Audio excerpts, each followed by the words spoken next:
Welcome back, everybody. Today, I'm going to teach you how to open the developer console in Salesforce. If you're working with Apex code, debugging issues, or running queries, the developer console is your go-to tool for accessing these powerful features directly within Salesforce. First, you'll want to locate the gear icon in the top right corner of your Salesforce page. This gear icon is your gateway to various setup and configuration options, so it's important to know where it sits. Once you've spotted it, go ahead and click on the gear icon.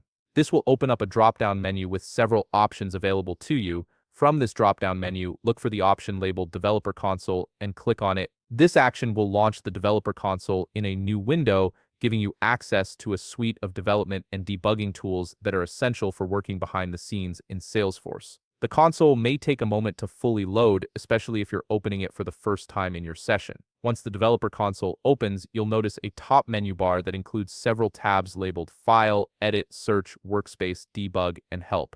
These tabs contain all the primary functions you'll need when working with code and queries in Salesforce. Each one serves a specific purpose in managing your development tasks. Let's start by clicking on File. When you click File, you'll see options like New, which allows you to create new Apex classes, triggers, or other components. You'll also see Open, which lets you access existing code files. This is where you begin if you wanted to write new code or modify existing scripts within your Salesforce environment. Next, direct your attention to the bottom section of the Developer Console window. Here you'll find several tabs, one of which is labeled Query Editor.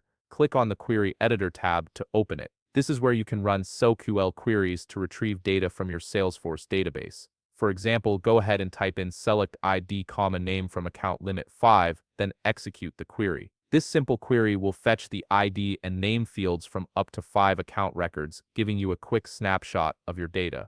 Finally, click on the Logs tab, which is also located in the bottom section of the Developer Console. The Logs tab is incredibly useful for reviewing execution logs, tracking errors, and monitoring how your code is performing in real time. Whenever you run code or execute a query, Salesforce generates logs that you can analyze here to troubleshoot or optimize your processes.